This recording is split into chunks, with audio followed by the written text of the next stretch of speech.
And good evening, everyone. Welcome to a new virtual DDD. And with me from the organization is Sofia and Christina. And today, Steve Pereira is taking us to outcome mapping for flow management. So welcome, Steve. And for everyone who's watching, we'll be sharing some links later on where you can interact on Mural. It will be an interactive workshop, but any way you want to interact is fine. Chatting, going on Zoom, whatever fits your needs. Welcome, Steve. So maybe a quick introduction from you, and then let's kick off.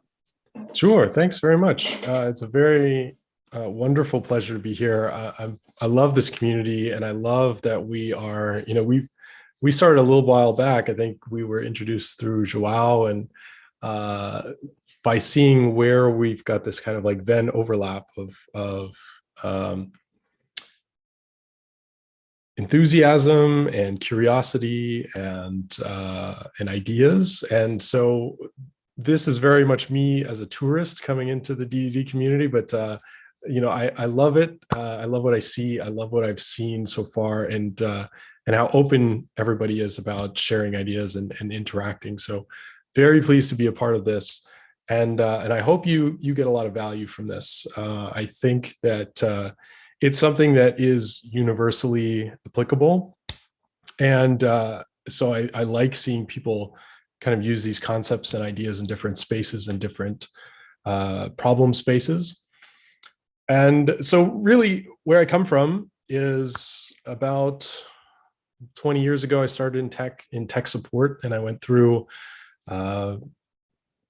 desktop support for like physical machines and Windows. And then I went through build and release engineering. And then I went through technical consulting and systems engineering on the cloud, and moved into a CTO role. And after doing that for a few years, decided to go out on my own and try and work with as many companies as possible. And what I really wanted to do was look at ways of improving flow. That whole period of time from tech support all the way to starting Visible was all around flow, the flow of work and getting value out of all of our efforts. And the model that I was using to think about that was the value stream. And even before I was thinking of value streams, I was kind of thinking about this horizontal flow of activity where you have something start and you have a series of activities, many handoffs, lots of complexity perhaps, but ultimately at the end, hopefully you're getting something out to customers, getting something out to the real world. And so value stream mapping was sort of the first mapping that I explored in terms of trying to measure that and trying to illustrate it in a way that you could see it and people could talk about it. And I became really obsessed with this idea of using maps to drive really valuable conversations, where we pull ideas and perspectives out of people's heads and get them together in a form that everybody can understand. And hopefully, the executives can read it and make sense of it. And the person who just started yesterday can read it and understand. I think that's really important. Wherever we can achieve that, I think it should be our goal of mapping, is to make maps that are easily understood. Hopefully just by as many people as possible, but at least for the audience that we're hoping to produce it for. So that has brought me to clarity. I've collected a lot of these stories and a lot of these cases, looked at all of these challenges around transformation and people trying to become more agile or adopt DevOps or change their organizations around to be different models, all in the effort of like delivering more value or improving flow. And the thing that's always missing is like clarity of what we're actually trying to do, right? What's the destination? How do we expect to get there? And how can we get everyone involved to understand the same thing so we can all play on the same team? Yeah. Go ahead. I think that's one of the key things that we try to do with domain-driven design as well, right? Get clarity on the most complex problem to solve. So exactly. And I think that domain-driven design and a lot of the different disciplines that we see for approaching these kind of challenges is really around just different lenses for the same type of problem. And I think that often what I will suggest for people is that if you're used to event storming, use event storming for looking at flow. You don't necessarily need to do both event storming and value stream mapping, depending on your challenge.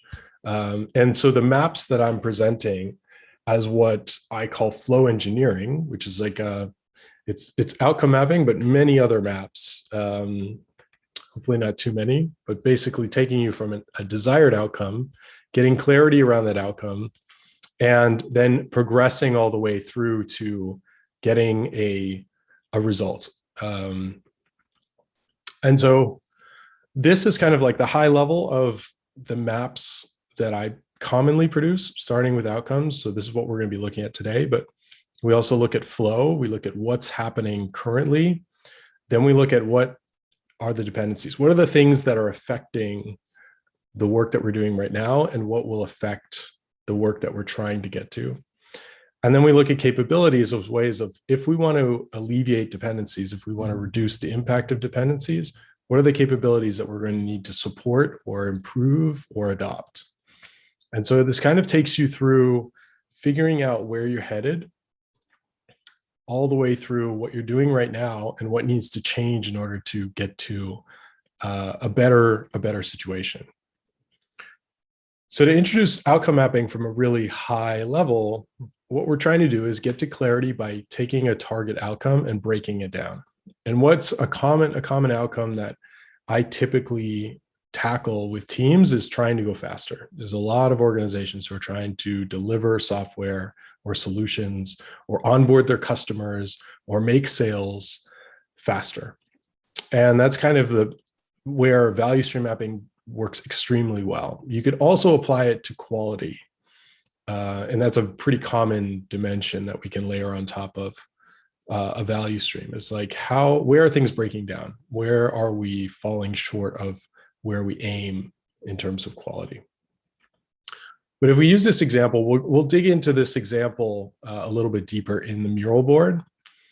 But what we start with is sort of getting all these ideas, the pains, the questions, the goals, and everything that's sort of floating around in people's heads out onto a surface where we can start to talk about it. We can start to group these things, and that's where you see the brainstorm. And I'll get into the detail of that in a second.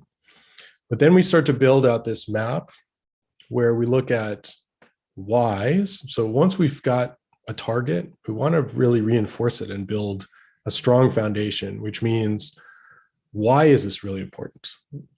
Which allows the group who's like aiming towards this outcome to figure out what is going to resonate with me, what's going to make this really powerful for me as an individual.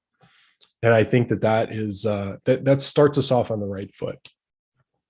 Then we look at obstacles. So immediately after looking at why is this super important to us, then we look at what's going to be in our way. What's the thing that's actually going to get between us and the outcome? And then we look at investigations as ways to find out more about what we can do.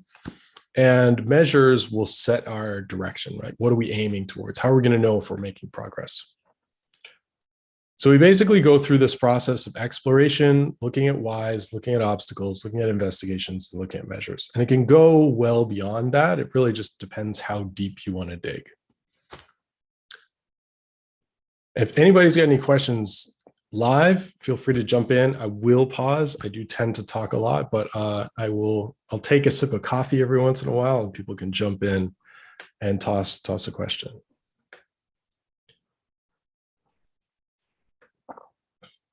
Okay, so when we're talking about outcomes, this is something that I put together just to sort out my own thinking around what is an outcome, why does it, like, where does it fit inside of all of the aspects of getting people aligned and getting a clear understanding about what we're trying to do and where we're headed. And so we've got all these things kind of floating around. Everyone hears about KPIs and OKRs and metrics and behaviors and habits and practices. And how does it all fit together, right? So this is my effort to kind of put all these things into context. And so I want to kind of guide you through my thinking of this, and hopefully it forms a model that you find helpful for putting outcomes in context in your organization. So I think that when we're thinking about what we want, a lot of the foundation of everything that we're aiming for is based on principles, like things that we believe to be true. And values are sort of like things that we strive for, right? Things that we would like to be true, or things that we hold to be very important. And that can inform our mission, the mission of the company, which is sort of that timeless thing that we aim towards that we may not actually get to, but we're always going to be headed in that direction.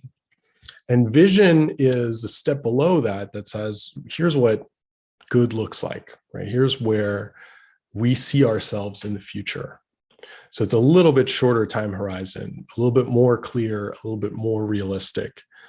And outcomes are the things that are contributing to that vision, right, on a regular basis. And we have outputs, actually, which are not stated here, which I just realized. Outputs are the things that we are delivering in order to arrive at our outcome, the things that we are doing and achieving in service of our higher outcomes. And the way that we do these things is through methods, right? Deciding what we're going to do. And it's a good point in the chat. Outputs may or may not help, right? Outputs can be good, outputs can be bad. Outputs are basically just a result of efforts, right? And hopefully our outcome is a positive outcome, right? We're aiming towards a positive outcome. The methods are the things that we are going to be doing, right? The behaviors, the actions that we are going to be performing on a regular basis that will move us towards our outcomes. So it's important to think about them as well, because they're the how. There's a great quote, I think, by W. Edwards Deming about by what method, right? The question is like, how is that actually going to happen? And I think that's a great question to ask when we have a desired outcome. And capabilities are the things that we can leverage in our methods, right? The things that we can draw from. I know how to do X, so I will be able to do it as a method. I will be able to perform that method. And the structure of the progress often, I think increasingly, comes from bets, right? Making bets, making a hypothesis about if I do this, something positive will happen, or I will get closer to my target outcome. And obstacles are always there in the way of this progress, right? So this is why I've sort of incorporated some of these into outcome mapping, is to represent them and relatively represent them as they relate to our target outcomes. So I hope that makes a lot of sense and gives us a little bit of a foundation. I know it's probably a lot of new stuff for people, but very happy to answer questions and dive deeper anywhere.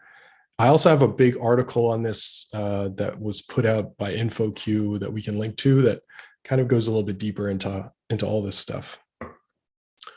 So where we start with outcome mapping is just by getting all of this things floating around in people's heads out, right? And getting them out into a surface that we can start to talk about them. So in a lot of organizations, if we're talking about, maybe we don't have the target outcome clear yet, and we want to figure out what is the most important thing that we could be working on, or what is the most important thing that will make a difference in what we're doing right now.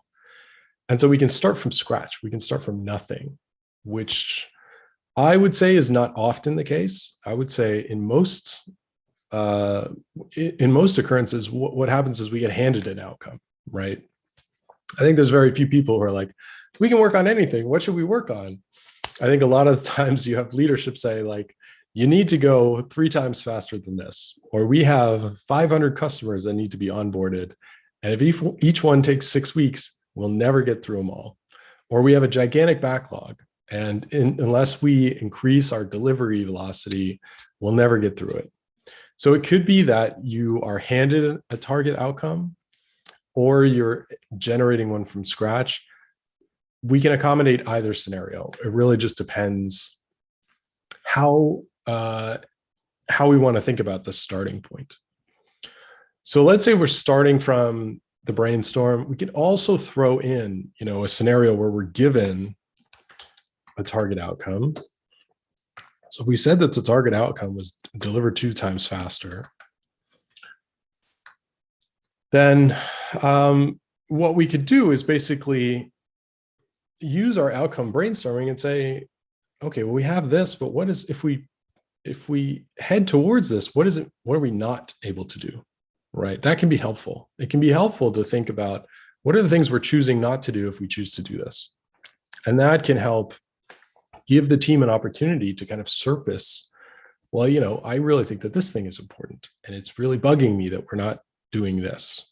And that might not actually have any effects, but getting it out into the team and being able to talk about it, I think, is very powerful and very cathartic. And it can help that from staying bubbling or below the surface, right? So as a team, we have these ways of kind of getting people's thoughts, fears, aspirations, ideas, curiosities out onto a surface that we can all talk about. And it persists, which means that we can come back to it, right? We can look at how it progresses over time. So we can build this out in many different ways. Is that Christina? Was that a?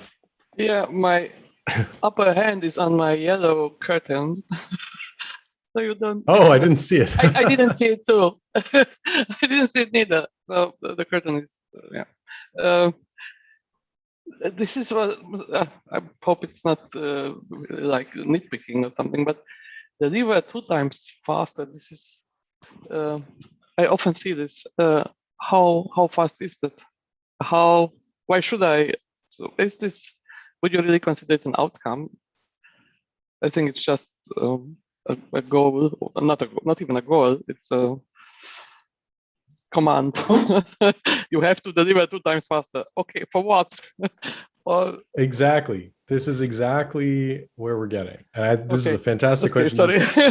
You've teed me up in an almost suspicious manner, but we are getting to there, and I think that's an excellent question, and I think it's a natural reaction to being handed an outcome, or to having this early iteration of an outcome, right? Where it's just like, okay, this sounds good, but is it actionable? Is it enough, right? And is it clear enough? Can it? Sorry, that's what I hear when you say 2 times faster. I always use right. true. Sorry. Because you don't use Kubernetes. This is the problem. Exactly. Please we'll find out. Maybe it is. Maybe that is true. So we get all this out. This is still very nebulous and unclear, right? But we're getting raw material to work with, right? That might have been challenging to collect otherwise. If we had a bunch of conversations, if we had a meeting, if we asked everyone to write things in a document, I haven't seen a lot of success with those approaches. I have seen that this really drives some positive conversation and starts moving us in the right direction. So what we do from there is to try and tie these things together, right? And we could start to group some of these things. So if we're talking about, the engineers want a new development platform, they heard about Kubernetes and they're really excited about it. And that's related to, what should we be automating, right? How should we be automating our work? And so we can put some of these things together. We have low visibility, so we don't really know why we're slow right now or why we seem to be slowing down. Maybe what we need to do is hire more people, but maybe what we need to do is train people to be more effective. Or, if we decide to hire people, then what does that mean? Do we have time to train them? Do we have good material to train them? We can put all these things together. And so what we settle on is we want to deliver 2 times faster, but we also want to improve quality, which are 2 targets that don't necessarily work well together. And what we can do after that point. I have a question about how you would start this, because now you're giving structure, right? And at the first one, you only had questions and pains, I think. Do you always start with only questions and pains? And if people come up with ideas, you introduce ideas, or how do you work? Do you already probe people, or anchor people towards these are the 4 things that can happen? Or it really depends on the organization. I find in a case where the team doesn't seem to be overly negative, then we could start with pains and questions.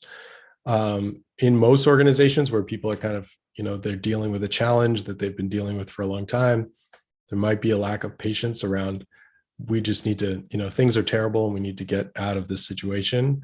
Then jumping into something where there's like ideas and goals, we can start to frame the conversation a little bit more positively. So I'm a fan of this. This is really just showing where we can start and add on. We can add on different dimensions. But I like all four of these. I think they balance each other out. They give people opportunities to share positives and negatives, and we can see how they play off of each other and group them together. So I like this framing. I prefer this framing. I think I started originally with pains and questions. It's just a way of kind of making it easy for people to kind of like, people love to complain, right? So usually it's easy to get them going if you ask for complaints. So that brings us, so what we had was goals, deliver twice as fast, improve quality. Doing both is likely not that realistic, right? The more we can focus on one, the more effective we'll be. And then maybe we can work on improving quality once we're faster. So where we sort of settled with this, in this case, this is a past customer of mine. We settled on maintain quality because we don't want quality to get worse. We want to go faster, but make sure that things don't start to fall apart. So we sort of settled on these as a balance. There's a little bit of a decision filter here. So we say in a choice between quality and velocity, we choose velocity, right? We choose something that's going to make things faster. But we don't want to forget about maintaining quality, right? So that's something that we can measure. But this gets to Christina's point about why is this an important outcome? Why should we even do this thing?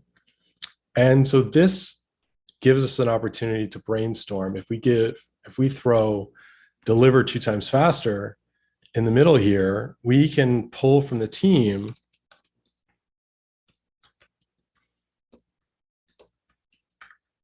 what is important about this thing. And so if this is handed to us from leadership and, maybe we get it, or we say that we get it and it makes sense, but it doesn't really make sense as much as all the other things that we could be working on, or the thing that we think is the most important thing. This gives the team the opportunity to kind of pull out why this might be valuable to us so that we can take ownership over it, that we can feel like it's a really important outcome to drive towards. So it gives the team a chance to say things like, it would be nice actually to get faster feedback, right? So like, I don't care if the company makes 2 times more money from going faster, but I would like to get more feedback from customers. That would make me feel, like we're moving in the right direction. I'd like a chance for us to adapt to change faster.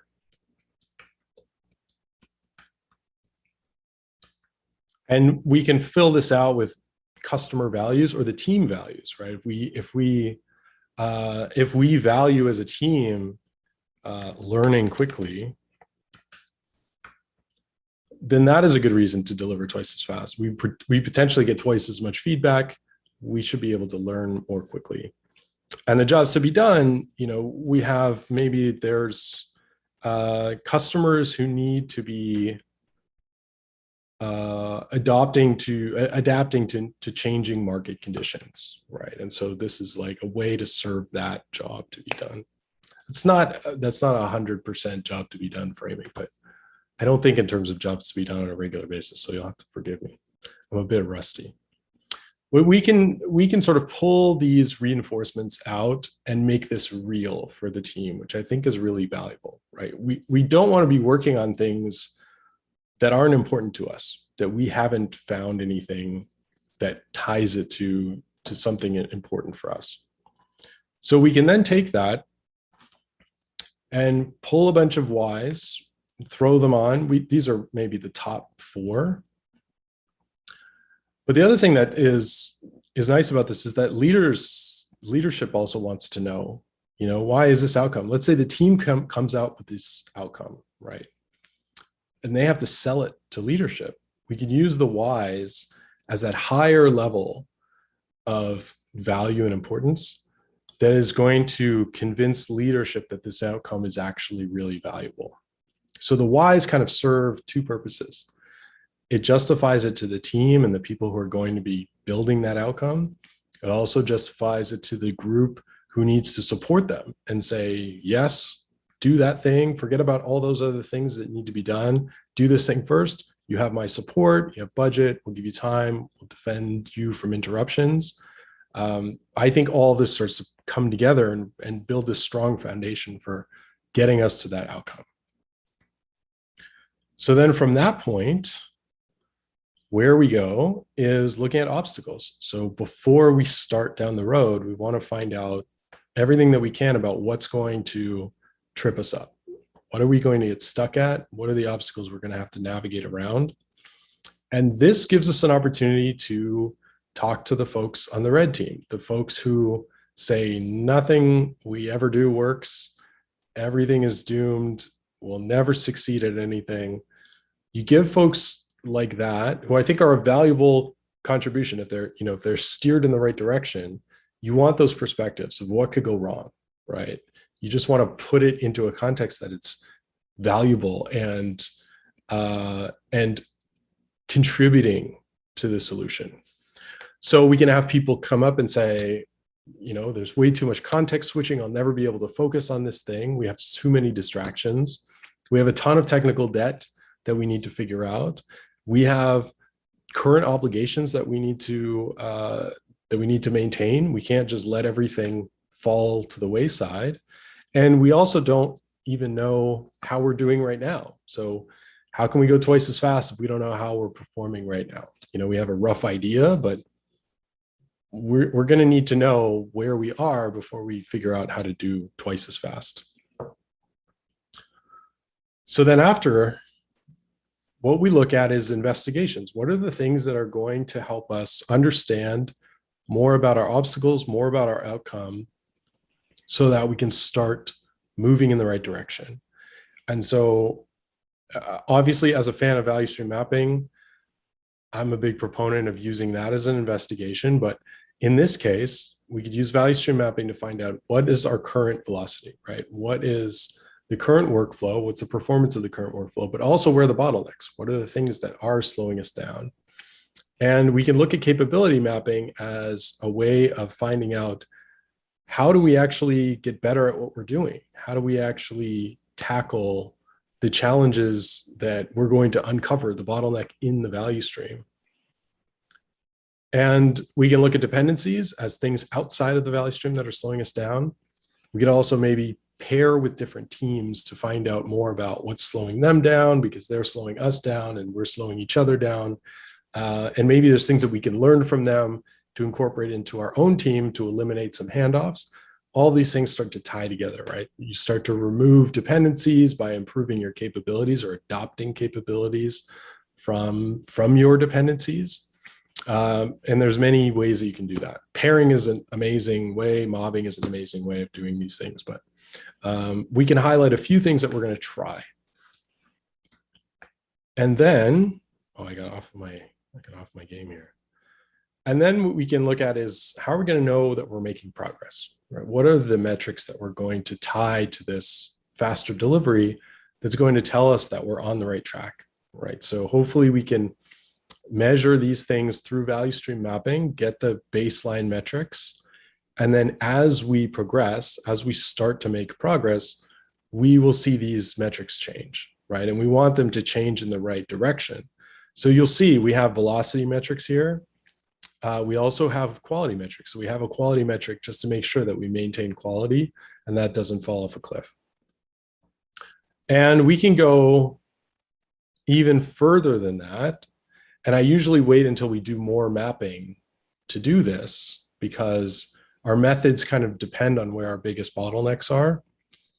But we can look at what are the methods that we're going to use to tackle, to contribute to the measures which are informing our investigations which are mitigating our obstacles, which are achieving our outcome, which are moving us towards our bigger whys, right? So this sort of flows all the way from bottom to top or from right to left of what are the things that we're going to do that are going to make progress towards our outcome.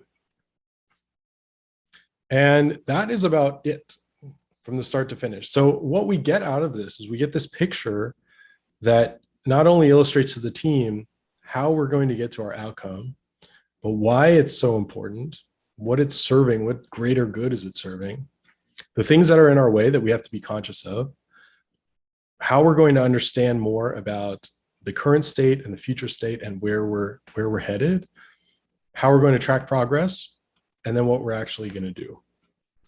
And so we've gone from leadership handed us this thing to I know exactly what to do tomorrow to move in the right direction.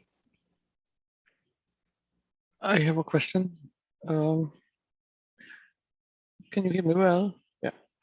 Yes. I hope so. In your experience, do you have some time constraints? This is like a smaller project, some software project or something. One could consider it, or an objective, reaching an objective or something. Do you have some constraints saying, okay, if this takes, with more and more investigations, you find out it takes 6 months, well, I don't know. Do you have such thoughts saying, okay, this outcome, we won't get there because it takes too long and mostly if it takes too long, it won't happen. Do you try to keep it small batches? Absolutely. Yeah, I think so. I think that what you can do in the case of your outcome being too large is that you could remix the structure. Your whys aren't going to change necessarily, right? Your whys are going to remain. Let's say I'm going to unlock this and we can look at that scenario. So I need to unlock all of these. Do I? I do. There we go. So what we can do with this is actually, in the case that our outcome is too big, I like this example. This is a great test. So our whys are probably fine. They're probably the same for the outcome. We have our big outcome. Let's say it's way too big. Let's say it's expand into Europe. And we also want to maintain quality. Let's just keep it there. So maybe what the obstacles that we come up with are gigantic, right? Like we don't know anything about Europe. We don't even know where to start. We don't know anything. So then basically what would happen is that I would take investigations and probably add a layer where we're either doing 2 layers of investigations. So maybe we do a layer of investigations and then we do like sub outcomes, right? We break down. So we do investigations to see how can we break this down? And that becomes the initial goal, is to take this big outcome, break it down and say, how do we expand into new territories? That could actually be part of an investigation as well, because we could say we've expanded into new markets, maybe within the same territory, or we've expanded in some way. Maybe we acquired a company before and we can look at, okay, well, how did that go? Is this learning? Is there a process here that we could leverage? So through these like layers of investigations and smaller outcomes, you could sort of build this out into a web, and you could actually break this in many different ways too. So you could have outcomes and investigations that funnel into other investigations, right? So this could become sort of a network. It really depends on how deep you want to go, but it is very important to break down the outcome into something that you can imagine achieving in a reasonable amount of time. Exactly, because this happens if this outcome is given from the leadership. You make all the research and all the other work you are doing afterwards, and you have this outcome. You cannot negotiate it, or maybe you can. Why I ask? I was in a similar situation, but we were disagreeing about our first outcome, and then we had this investigation before. We did a body mapping to see how is this really the outcome what we want, or where are our pain points? And we had just a developer platform, just like on your mural board, and we saw that okay, we have 1,000 problems. Let's take one, and let's take one we agree upon, all of us, and not some outcome that's decided by anybody. I found this one any kind of investigation before. It's like creating the place, creating the room for preparing this outcome. Yeah, I agree. And I think it's, you need to be making bets all the time, right? And an investigation is almost like it's the loosest form of a bet. It's like, I'm going to try this thing and I really don't know what the outcome's going to be, but I'm betting that it's a worthwhile to spend time on this. Thank you. So there's it's interesting that you brought up Wordly mapping. I actually go through Wordly mapping later in the process when I look at dependencies, but you could use Wordly mapping to spawn, part of your brainstorming session, right? Yeah. What does our current landscape look like? It really depends on what information you have and what is your challenge or hypothesis.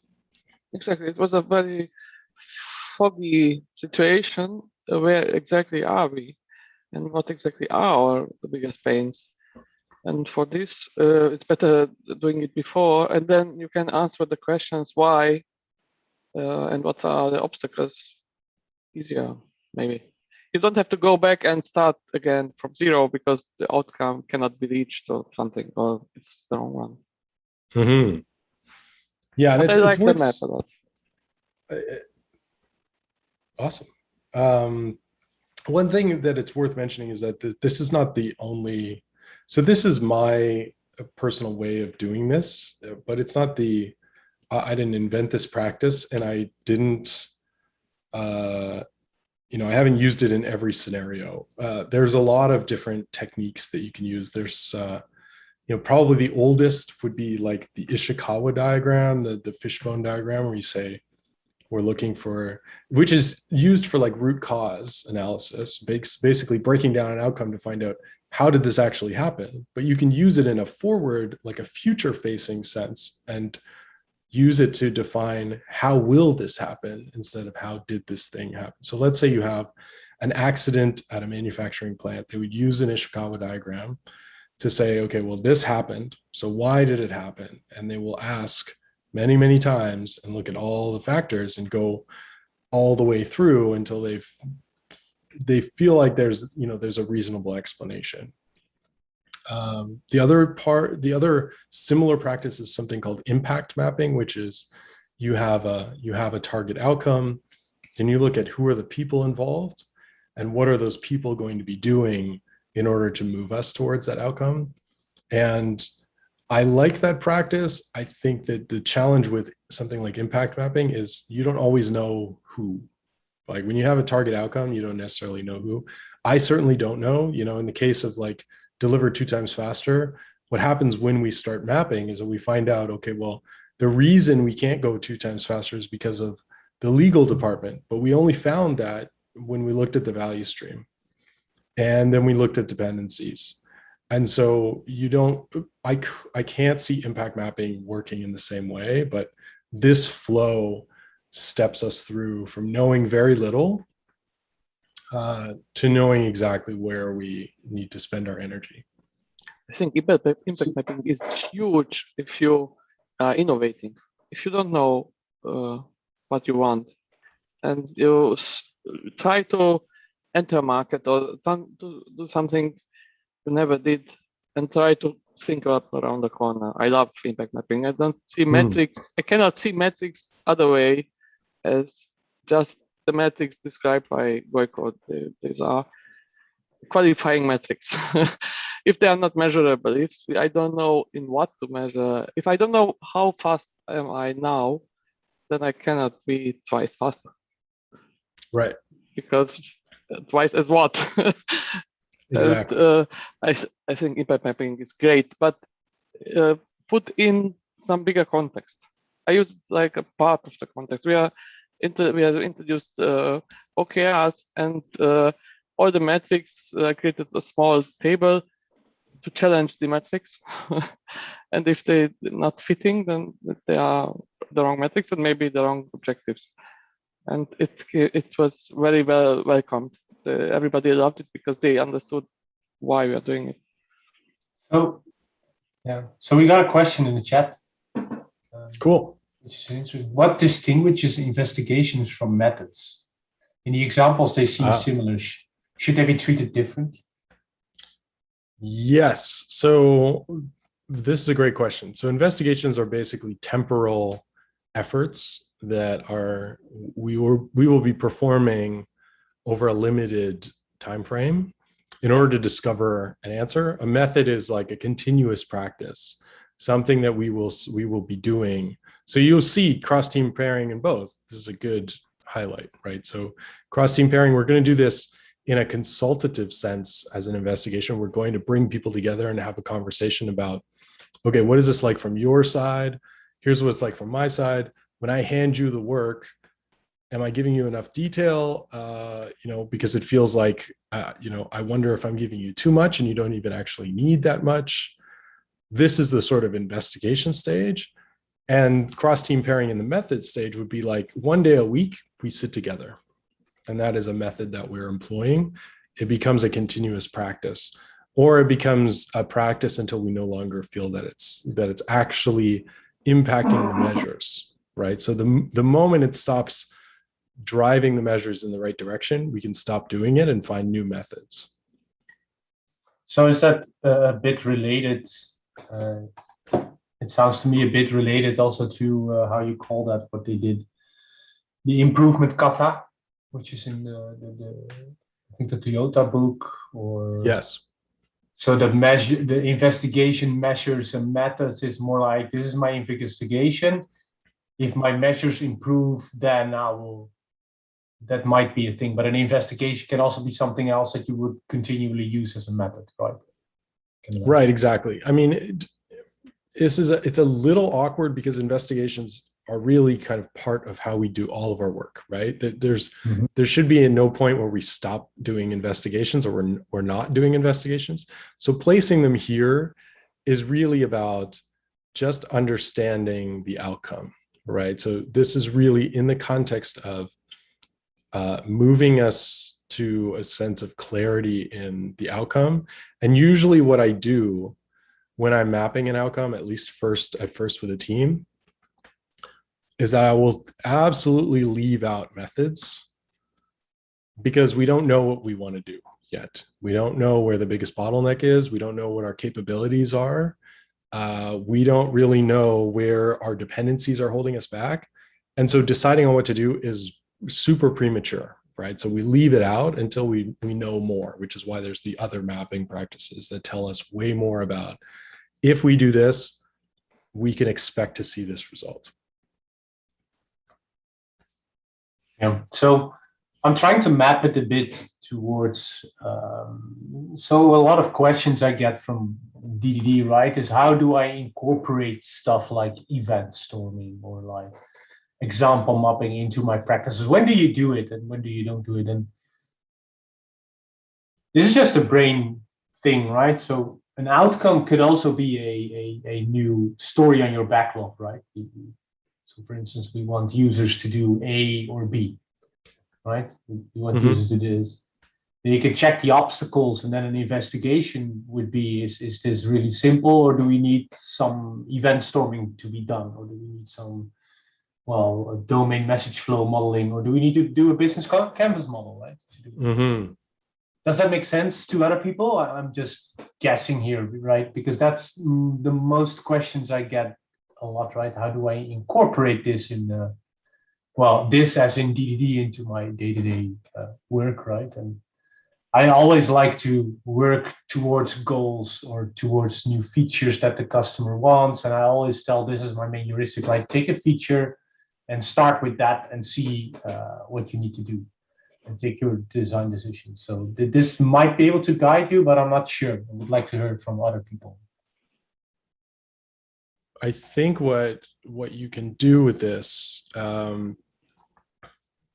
is you can use it in a very, very lightweight way, right? These maps don't have to be very involved. They don't have to be detailed.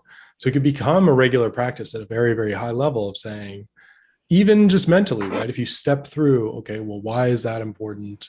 What are the obstacles that I'm going to face? What are the invest? So I've started, because I've been doing this for quite some time, I do this in my brain all the time. And it's just the way that I break down a target, right? I've got a thing that I want to do. I step through those, and then I feel more and more confident that I know what to do as I go.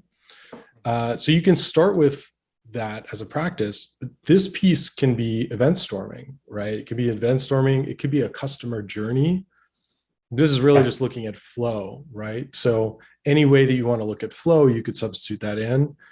Any way that you want to look at things inside of so this could be a Wordly map. This could be just an org chart that you mark up, right? And say that, okay, well, while we're doing this, here's what happens. In DDD, we might use context mapping if you want to look at dependencies between bounded contexts, right? So a question there in chat, but before we get into that, I think this might be similar, right? Do you use this because the example mostly goes into continuous improvement inside your team or to manage the flow of your software delivery team?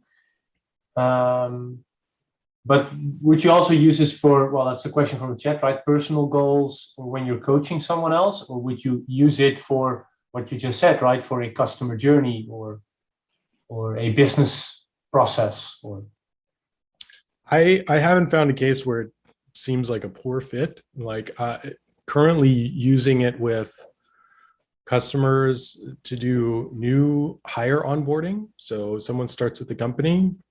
We run through the entire process to make sure that from the moment that they get hired, or even the moment that they learn about the company and we start the interview process, that flow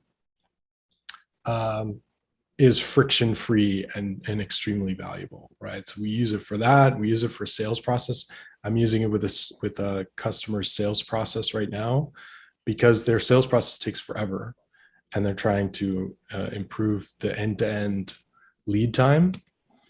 You can use it in a quality context. So if you have a lot of rework and you're introducing a lot of bugs into production, you could use it from that perspective. You could use it to try to do more with less. You know, let's say a lot of people are losing members of their teams because people are getting hired all over the place and pulled out of their jobs. So if you're looking at your team and saying, okay, well, we were able to deliver all this work before, how can we keep up now that we've lost 2 people off of our team? So you could set your target outcome to make sure we don't want anything to fall through the cracks, but let's look at what we're doing and maybe try and find ways of doing more with less. Yeah, so for example, that onboarding a new participant, you'll start with the outcome is fully onboarded, or can you give an example, maybe some concrete, maybe you can map it out so it becomes a bit more concrete for people. Sure, yeah, let's do that. If other people like that, right? Or maybe someone has another outcome they would like, but that's the first one I hear, like, see how it goes. So let's actually open this up. So let's start with brainstorming. And we'll say, what are some target outcomes for onboarding a new hire, right? What do we want when we're considering that someone is onboarded? What does that look like?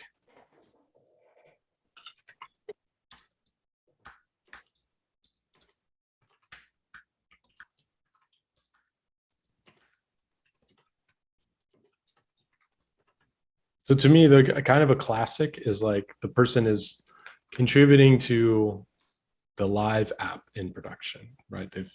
They've built something that we're using now in production. That's one.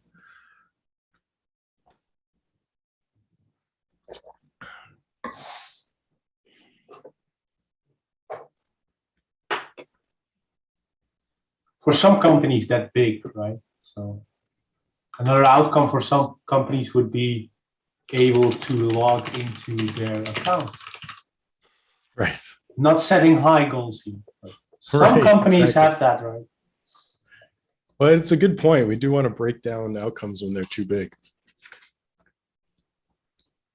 That's like the smallest outcome you would like, or maybe actually, well, that's not the case. Now it's able to log into their account, but it used to be able to enter the building. Yeah, that's exactly. You want to have that. That's exactly where I was going. But this is my question about how big and how small. Right. Is this not? This is not an outcome. Why hire somebody if you need a map to be that the person is able to enter the building or log in?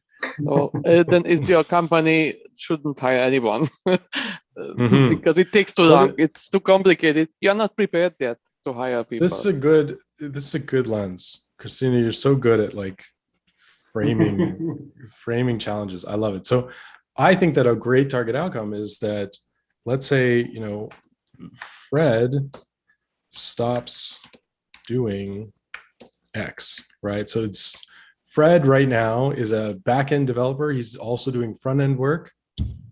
If we can get Fred off of front-end work, that is a great target outcome, right? For a new hire. This is why we are doing it. This is why we hire people, not to enter the building. That would be the next step, right? What you say after the outcomes, we'll get to the why.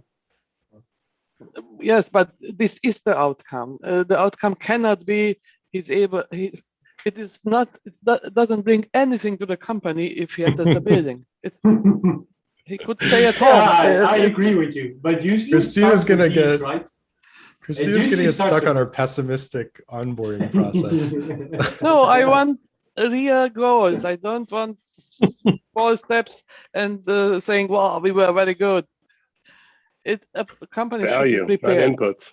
It's true. We know better, but we don't want anybody to be mistaken by, these vanity metrics or false outcomes. Okay, so we have contributing to production, not as good. I like this one, but I'm biased, so let's have a few other ideas. I like both. Just for you, Christina, I'll add another one. Able to pick up a user story by themselves. I don't see it on YouTube, so I won't.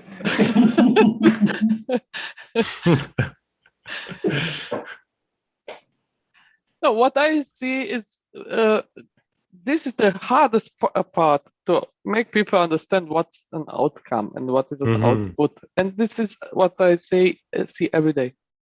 It is very, very, very good people, but never had this thinking or discussion or reality check or whatever to see 2,000 lines is not an outcome. It's right. Just output, and they could make underscores 2,000 lines long. So who cares? And if we are targeting too low, then it is not worth. Then the map is not worth, and the effort is not worth. So it should be something we are proud of. It. This is one part of the description of an outcome. We are proud of it. We really want to have it to get there. And right. like Fred helping out and taking over too much work, it's the biggest outcome. And for this, not only Fred has to do a lot, but the company must be prepared before hiring Fred. So we like Fred. We like Fred. I like Fred. I like the second one. Is the same for me. The first one, second one is. Well, someone said, how bad is Fred in front end? That you want to get him off front end. Oh, I would say the Fred is. This is good. This is why fictional examples need a lot of context, right? Because in the real life all of this is it's much more clear. You'll still get confusion between outputs and outcomes, but at least you have the raw data. We're creating the raw data from scratch. This is harder than it is in real life. In real life, you'll have a million people say there's 1,000 things on fire, right? And your challenge is just distilling it down. We're generating things out of thin air, so it is a little bit more challenging. But at the same time, you have to prioritize and have to have these discussions. Why should we take this outcome because we cannot take 10? Right, exactly. And this is really hard in real life. And this is where you have the discussions. No, only because you want to achieve, I don't know what, this is not an outcome. What? I always ask 5 times the why. Okay, why should this be the outcome? What we are winning. This is why I like Fred. And if Fred is very bad at front end, then it's even, we are winning even more. We raising the quality. You're already so attached to Fred, Christian. Okay, so we're going to help out Fred. So why do we want to help out Fred, right? This is the important part about, so here's what will happen. We say Fred stops doing front-end dev. The why is important because if somebody looks at this map at some point and doesn't see the context, if they're missing the context, they could wonder, well, why isn't anyone helping me, right? Why is Fred getting help? And I'm doing, I feel like I'm doing just as much as Fred. I feel like I'm just as important as Fred. Why not me, right? So the whys are really going to add that context to get everybody out of reacting to this and understanding that we're doing this for a reason, and we can do other things, but we have to have a reason for this. We have to get this done. We can move on to other things. So if we're thinking about whys, what are the kind of whys that we can come up with? Let's get a few ideas. We had one in the chat. Fred is really bad at front end. Okay. No, this is a why too. It means it takes long for him, and he's very good in other stuff and doesn't have the time. Right. Fred is our best backend. Yeah. He's wasting time. Fred is colorblind. We might, hopefully Fred is offering this piece of information. He's not bad at front end, he's slow. Fred doesn't enjoy front end. Yeah. Fred is colorblind. That's harsh, this was very possible. This is mean. Because you have hexagonal values, you don't need to be. Very true. We have accessibility tools for that. Yeah. Okay, but I hope this is starting to illustrate what we're talking about here. So let me try and add just some structure to remind everybody where we're headed with this. And then what we're going to look at is obstacles. How are we doing for time? We're doing fine. okay? We're 1 hour in, so. Beautiful. Okay, so let's look at obstacles. What are some of the things that are going to make this difficult? The market is empty. Exactly. We have a low candidate pool. We have to keep the lights on.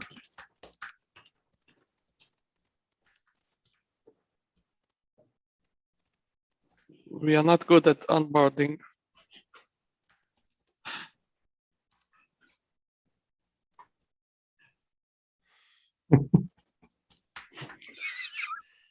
So much inside baseball here. So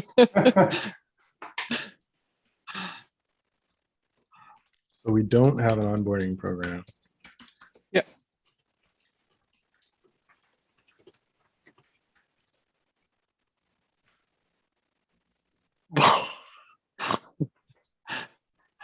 This is good stuff. So you get could be a big obstacle using Wicked in 2021. It could be, yeah. We're using a wiki as our public-facing website.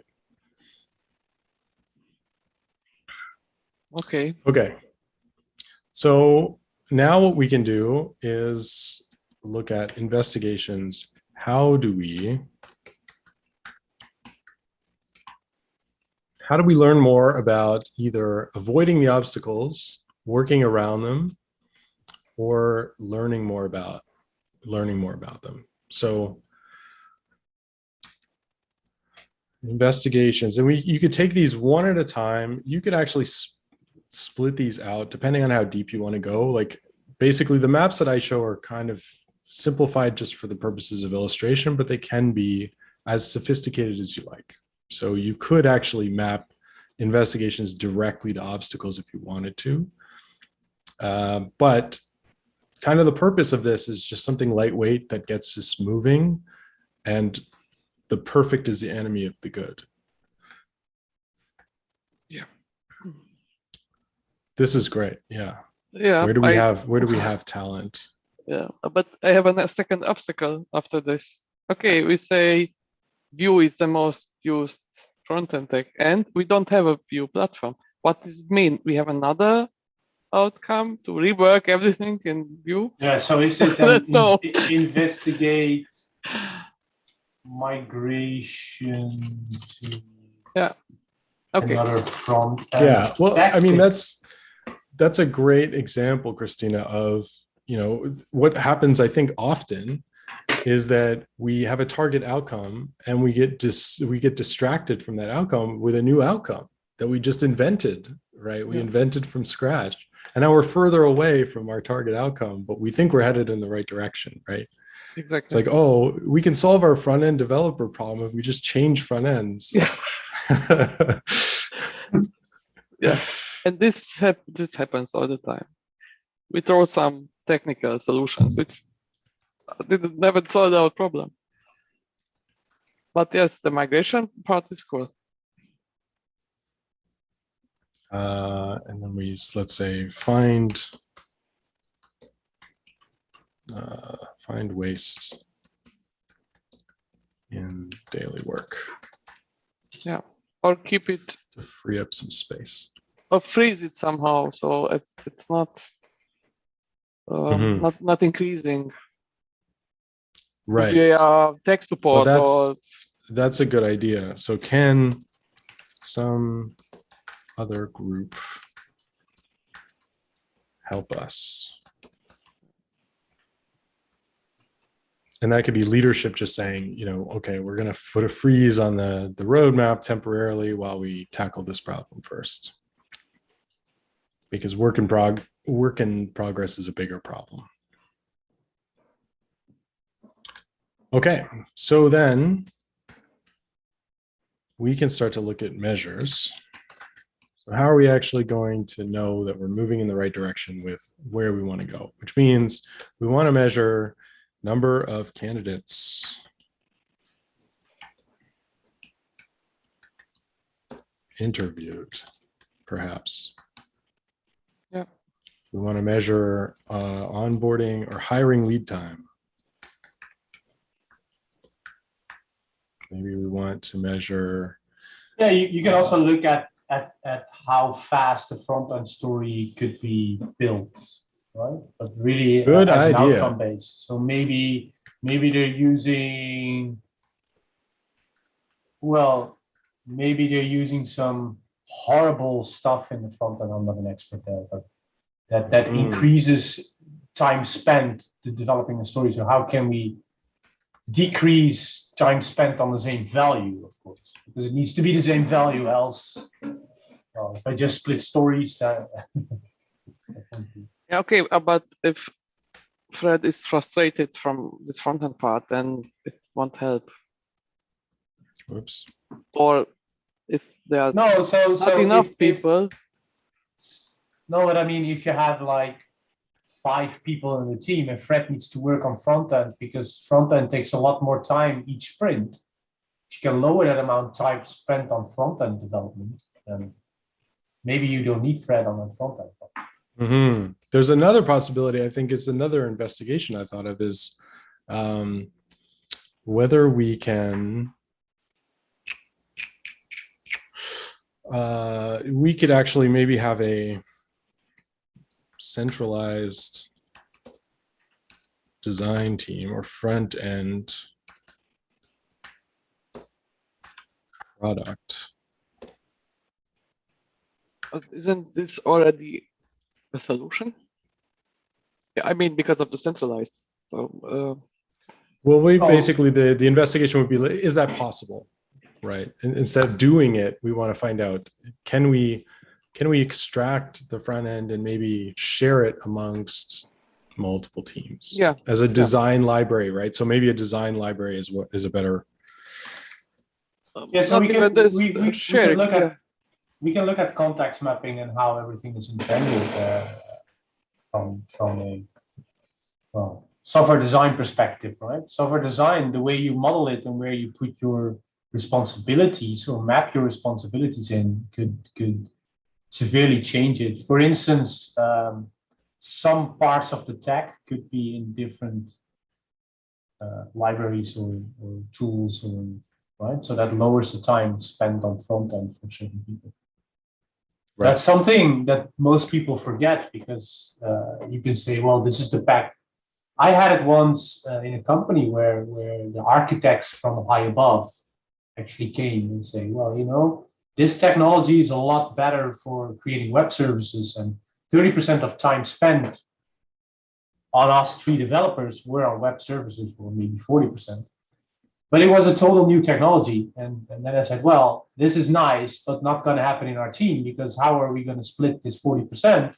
Do we need to first educate all 3 people?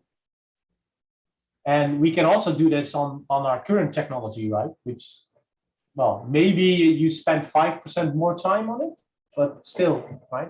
You don't lose that optimization. And that's usually what I see people outside the context, like we're doing here, right?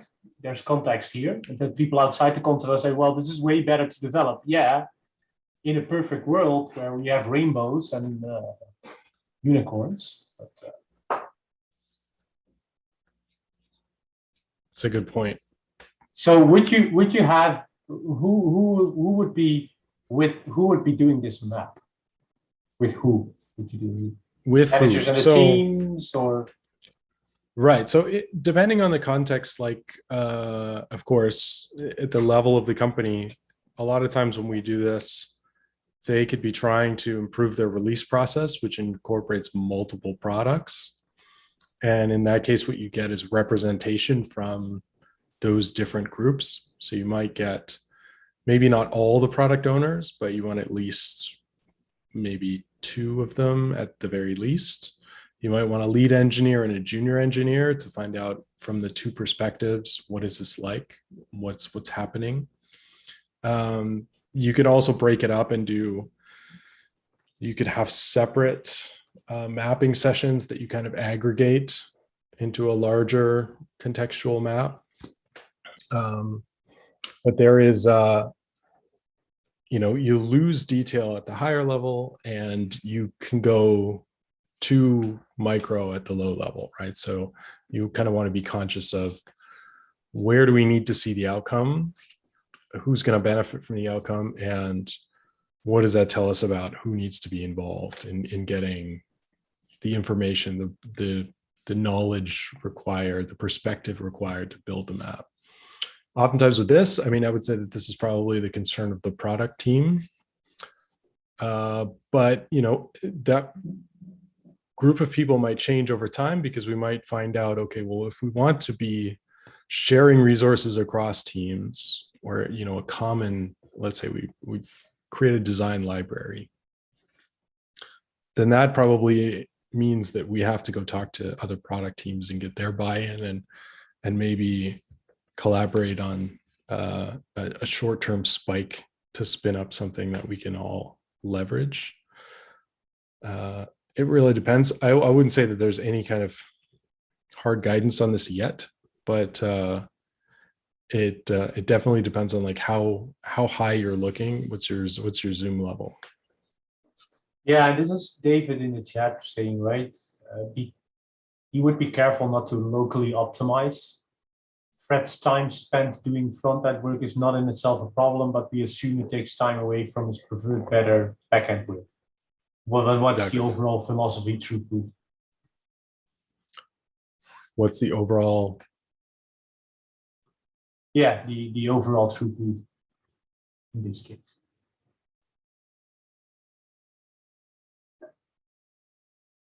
Exactly. Yes. Yeah. To achieve the outcome. Right. I mean, I would say that this is an outcome in service of a greater outcome, right? The greater outcome being what is something that is impacting customers, which is probably the fact that either Fred doing front end is creating bugs in production or problems in production because he's either doesn't care as much about it as he does about back end, or he's just not as good at it. And so we would want to be working backwards from that outcome ideally, but this is in a case where we're sort of looking at what if we're handed an outcome that like maybe there's an urgent need that we need to satisfy, which is the way that we frame this. But it's a good point. We didn't actually highlight any whys that were larger context.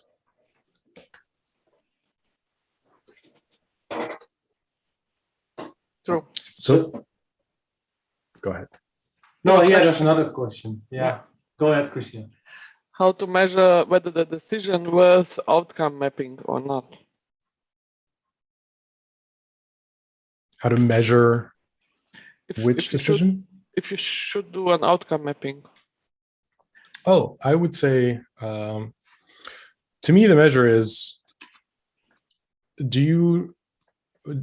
not only does you as an individual understand how to make progress towards your outcome, but does everybody involved have that context too, right? So if you can say that everybody involved in achieving your outcome understands exactly what to do to contribute to that outcome, and they understand that they're going to be heading in the right direction and when they're not going to be heading in the right direction, then I would say you could skip outcome mapping. But if you doubt that everyone is on the same page and that it's very clear what all this information is, right? That it lives somewhere and people can reference it. And you can actually share it also easily with other parts of the organization, because I think that's another factor. Even if your team really understands the outcome clearly, they probably have to communicate it with someone who's going to give them budget, someone who's going to say, yes, you can hire another person, other teams that you have to collaborate with or rely on. And so having the map really helps, even if you understand it crystal clear. Unless you have a better alternative. I don't see why it is not a waste. I mean, you put your ideas on a paper, it's not a waste of nothing. And you have it then transparent and everybody can see the whole context and not only one decision. So you already see what are the obstacles, what you have to take care, or maybe somebody had forgotten some obstacles and it could be important, which cannot be seen in a two-line decision. We are doing this. Mm-hmm. Yeah, that's another point I like, is that I'm a big fan of decision records, right? Keeping track of why we did something. And I think this is a very good way of breaking down, here's the thing that we're going to do. Not only why is it important, but why we chose to do the things that we did in service of that outcome, right? And that gets you down to the methods, where if you actually list the methods, you can figure out, okay, well, here's why it didn't work. If you're looking at it retrospectively, like, why did we decide to do this, or why did it turn out this way? You can sort of reverse engineer it and follow your thinking and say, well, it's all laid out here. Until we have a better process for breaking down outcomes and really understanding them clearer, we will probably make the same mistakes. So it gives you some measure of kind of auditability on how you approach challenges and opportunities. Michael, go ahead. You said you're a big fan of decision records. Can you talk a little bit about how you capture those and use those? Yeah, I mean, traditionally, the ones that I'm most familiar with that I used as a CTO, which I found super, like, incredibly valuable, is architectural decision records, right? Like, why are we changing the database? Why are we changing the, why are we adding another service? Why are we splitting out or splitting apart these two services? Why are we choosing to build this solution versus buy it from somewhere else? Or why are we choosing one open source library over another open source library? Okay. These things are really powerful because without them, it's very hard for people to understand, like, why, like, how do I make a good decision in the context of the organization, right? Everyone feels like they make good decisions, but that, I think, creating a culture means that you have to understand how we decide as a team, as an organization. This is what constitutes a decision that we like, and we tend to move in this direction. And all that gets informed by principles. This goes back to this, actually, architectural decision records. They go right back to this, right? All of this is context that informs why we make decisions and how we think about decisions, right? Your principles are the things that say, given a choice between A and B, we will always choose B because we have a principle informing that decision. And so keeping records means that even if you don't have the principles, and even if you can't say that this is how you have an auditable system for making decisions, you can look back in history, basically the way that the legal system works, right? It works mostly on precedent, almost more so than the law. They look at, okay, well, how was this decided in the past, right? Right. Right. And so it gives you that precedent. So you can say, well, 6 months ago, we were in a similar situation. We chose this. What has changed that would make that not true now? And how do we incorporate that into our thinking so that we don't have to agonize over these decisions every time? They can take 10 minutes instead of 10 days. Or they can take 6 minutes, 20 different times. That's kind of what I was wondering, like, practically how you do it. Because one of the things I do starting up a group is, how do we make decisions? And we don't even have an agreement on how to make the decisions. But then going back to your corpus of law, like, how do we document them to refer to them later? So I find, oh, well, we made that decision a long time ago. No, we didn't. There's not even an agreement on that to say, well, we did, and here it is. Oh, okay, I forgot. Let's go forward. Or, oh, well, that's not exactly what we're doing. This is different. I mean, we don't even have that. So just practically, how do you create that law library of things to refer back to, so that you can build on things instead of rehashing them? I think that's a function of leadership. You know, when I think about leadership and management, the only purpose is to unblock people, right? And I think that facilitating decisions is a part of that unblocking, making it easy to make decisions and making it easy to make high quality decisions is a function of management. And they should be the ones, unless they delegate that job to someone who full time is focused on how do we make high quality decisions. That function is a major part of leadership, and they should be the ones creating these decision filters and testing them out and observing what happens. You know, like in the case of we choose X over Y every single time, what happens when we do that? And does it work? Can we make it law almost? Can we make it so that it is always true, or was it something that we were testing out? I use them on several levels or scopes where I'm sitting now. So I use team decisions. So a team has their own decisions, a application, so its own repository has its own decisions, but also several scopes of architecture it has its own ADR lifecycle, right?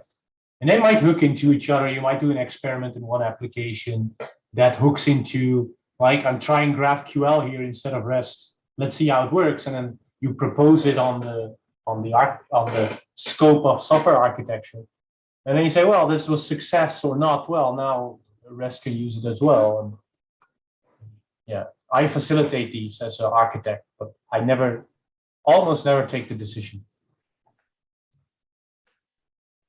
I think that's so thanks, because that separates how you make the decision versus how it's captured or used or referenced. Nice. Yeah. So in my situation, it's open every 2 weeks. You have impact on our technology choices. I mean, I'm just proposing stuff. You can propose stuff, and then we'll discuss it together. I just facilitate and unblock, but and I make sure the decisions are made. So if a decision needs to be made, I say we're not leaving this room until we make this decision, because else our business is in danger, right? We need to do this, else we're blocking, right? We have a major blocking point if we don't choose, we don't make a decision now. If you don't make a decision now, the decision will be made for you, not by me, but by the system. And that's what you don't want. Make the decision explicit. Most of the big ball of mud system design comes from implicit decisions. Right. And I think they call it. I think the other piece is that if you develop a framework for decisions, then you are building a machine that makes decisions for you. Yeah. And you can improve the machine, and you don't have to be worrying so much about the quality of each. Did I make the right decision? It's, do I have the right machine for making decisions? And that's a machine that other people can contribute to as well and leverage, which is also important, because if you ever want to get out of your job, you want to be able to delegate it, right? Which means you want to build a machine that you can leave behind and go on to other things.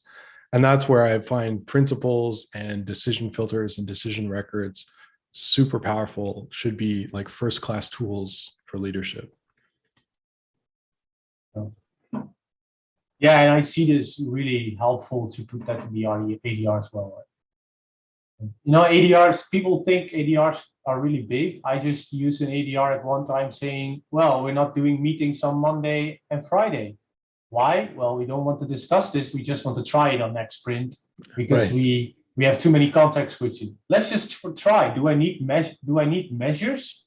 Probably yes, but let's just small decision. Let's try it, right? Sometimes I don't need to go through all the hassle. Let's just see, and let's just see how we feel in the next sprint. Yeah, the important thing in the is end, you want the measure. I agree with that, but sometimes that alone is enough. Yeah, I think the important thing is doing the investigation. I think if you spend a lot of time figuring out, well, how will we know, and what's going to be the second order effects of this, then you'll never actually do the investigation. And most of the time when you do these tests, like, people will have a feeling, the people can say thumbs up, thumbs down, or I'm not quite sure. And that's better. It's better to get that feedback fast and go from there. You can start measuring if it becomes a serious investment, but worrying too much can keep you. Nothing. Yeah, right. I heard somebody recently say one experiment beats 1,000 good hypotheses. I love it. That's great. Oh, I wonder if. And Woody Zuhl said it a different way. It's like, I found that when we have two suggestions, we do them both, which was his way of saying, let's not talk about it. Let's just start one. Mm-hmm. And maybe we need to do both. Maybe at the end of one, we've decided it's good enough and we don't need to do the other, but it's kind of implicitly saying, let's not talk about it. Yeah, I saw Rebecca here earlier, and she says, take the least, not the last, take decisions at the least responsible moment, right? When can we make this decision and try this investigation out? Because then afterwards, we can still work with them instead of the last responsible moment. I really like that quote from the thought from Rebecca. Yeah. So one thing that we can do is, another thing that we might want to layer on this is, because we got a lot of output here, another thing that you can do is to take the temperature of the team, or really find out, what are the things that we really want to commit to, or that we're kind of invested in or interested in. And so we can run voting on this, right? So we can do a vote on investigations. You could run a vote on any of this stuff, right? Which whys resonate most with us? Which obstacles are we most concerned about, right? So we could say 30 votes is a lot of votes. I like to do one fewer vote than options. So let's say we have, we'll do 9 votes for investigations. And investigations. And we can figure out, I'm just going to do these. I can just select this. This has actually got a lot better in Mural lately, because it used to be you could vote on anything. It looks different. Yeah. This is a little bit better. Okay, great. So let's see which ones we like the most. And I will abstain from voting until the last moment. You votes last, votes best.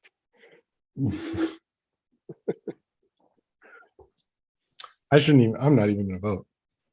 Actually, screen sharing is not conducive to voting. But we could do this. You can also, and this can just give us another filtering mechanism, right? And make the team feel, it gives the team an indication of where the rest of the team is, right? Which I think is great, especially in an anonymous way, makes it safe, and makes it accessible for people, so that we can understand where we are relative to the rest of the team, right? If we feel we're in the completely different direction than everybody else, that's an opportunity to have a conversation. It's kind of a trigger that maybe something is off, and maybe we might start veering in different directions if we don't address it.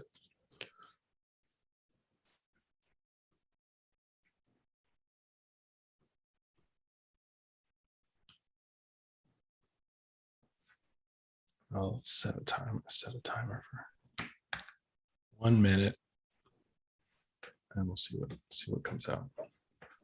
Don't let somebody else steal the vote. Mm-hmm.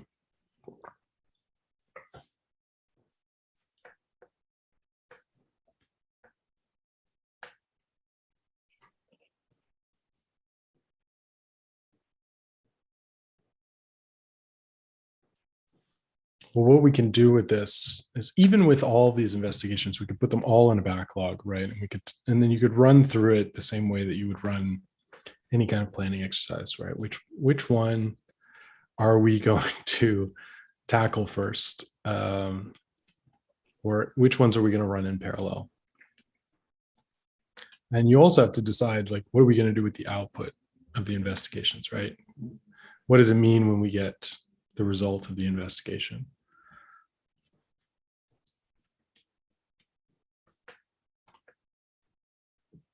All right, let's see where we ended up. Big fans of context mapping in the DDD community. I'm shocked.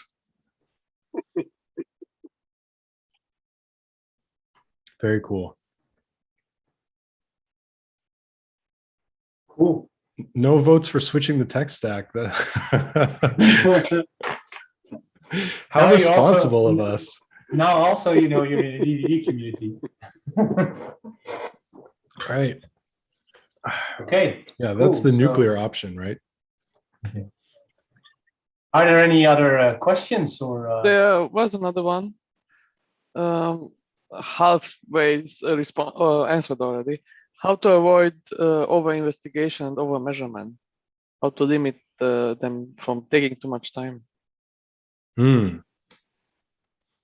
Yeah, I think you put a timer. Right. I mean, for investigations, you can time box them. You can make them 2-day sprints, 2-day spikes. It's really up to the team and how quickly they think they can find an answer. But I think that the time box is always really helpful. I need them for everything. I can't do anything without a time box. I was telling Kenny about that before. The deadlines are valuable.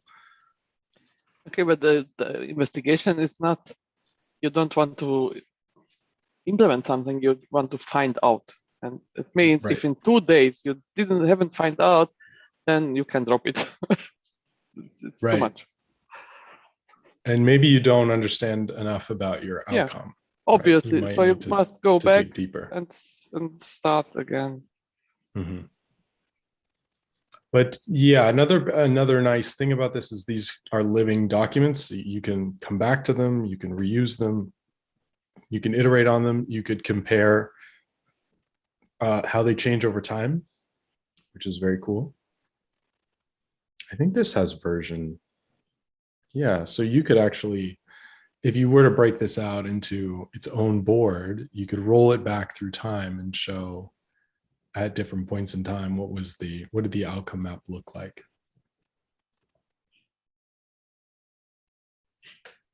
I found it's kind of nice. Just select the whole thing, Control D, put a date on it. So you've got multiple copies. Mm-hmm. It's another way to do it.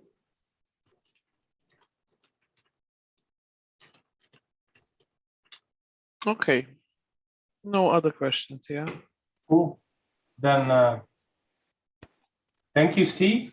I think we made 1.5 hours full. So it was a really nice session. Yeah. So thanks for attending. Thanks very much. I mean, this was a great case. I think we came up with something really, really fun. And what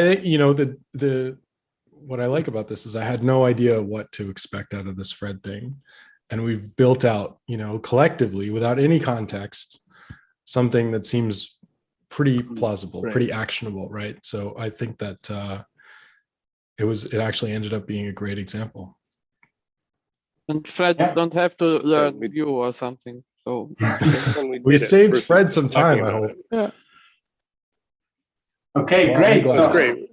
Doing it versus just talking about it. Good idea. Yeah.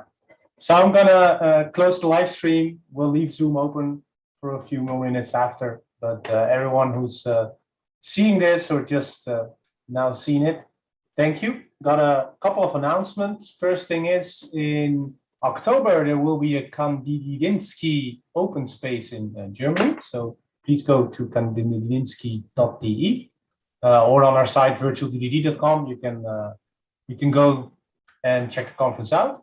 Same goes for our software architecture gathering in October as well. It's online, also visible on our site. We'll post some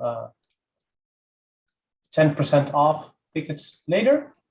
And then we hope to see you at our next meetup, which will be the 21st of September, and which is domain-driven front-end with Francesco, and we just published it. So hope to see you then. Thanks everyone for coming. Thanks for everyone for interacting, and hope to see you next time. And especially thanks Steve for doing this.